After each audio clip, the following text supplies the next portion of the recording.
के स्तर पर राजनीति में क्या हो रहा है, विपक्ष वाले क्या कर रहे हैं, भाजपा क्या कर रही है, ये मेरा सरोकार का विषय नहीं है। सामान्य नागरिक के तौर पर जैसे आप सुन रहे हैं वैसे हम भी सुन रहे हैं, लेकिन इस पर जो मैंने पहले कहा है वो आपको दोबारा रिपीट कर देता हूं। विपक्षी एकता सिर्फ दलों के नेताओं के एक साथ बैठ जाने से उसका कोई बहुत बड़ा प्रभाव जनमानस पर नहीं पड़ेगा।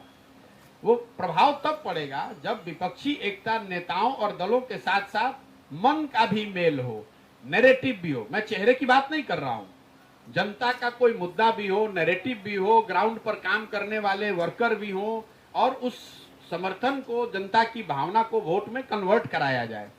कई लोगों को ऐसा लगता है कि 77 में सारे विपक्षी दल एक साथ आकर उन्होंने इंदिरा गांधी को हरा दिया। उनकी बहुत बड़ी बेवकूफी है। 77 में दलों के एक होने से इंदिरा गांधी नहीं हारी। 77 में इमरजेंसी बहुत बड़ा मुद्दा भी था, जेपी का आंदोलन भी था। अगर वो इमरजेंसी नहीं होता, अगर जेपी का आंदोलन नहीं होता, तो सारे दल अगर एक साथ आ जाते तो उससे इंदिरा गांधी थोड़ी ना हार जाती। हमने बाद में हम लोगों ने 1989 में बीपी सिंह के भी नेतृत्व में देखा, सारे दल एक होकर उन्होंने राजीव गांधी की सरकार को, कांग्रेस सरकार को हराया। लेकिन दल तो बाद में एक हुए। पहले बोफोर्स मुद्दा बना, बोफोर्स के नाम पर पूरे देश में आंदोलन हुआ, लोगों की जनभावना उससे जुड़ी।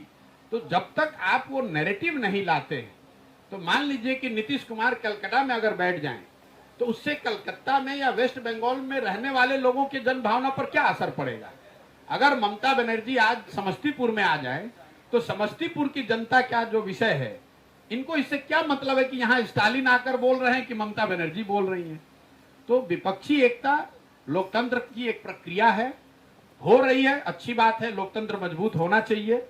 लेकिन इसमें सफलता जो मेरी समझ है, जो भी छोटी मोटी मेरी समझ है, इसमें चुनावी सफलता तभी मिलेगी जब इन दलों के पास एक कोई प्रोग्राम हो जिसको लेकर वो जनता के बीच में जाए, जनता का समर्थन मिले, तभी उसका परिणाम आपको चुनावी रिजल्ट में दिखेगा। वरना 2019 में भी सारे दल एक साथ हुए थे, उसका क्या फर्क पड़ा। मैं आपको उदाहरण दे देता हूं, लोग अगर भूल गए हैं तो जिस भूमिका में हम लोग के मान्यवर नीतीश कुमार जी आज दिखने का प्रयास कर रहे हैं, करीब करीब इसी भूमिका में आंध्र प्रदेश के चीफ मिनिस्टर चंद्रबाबू नायडू जी थे।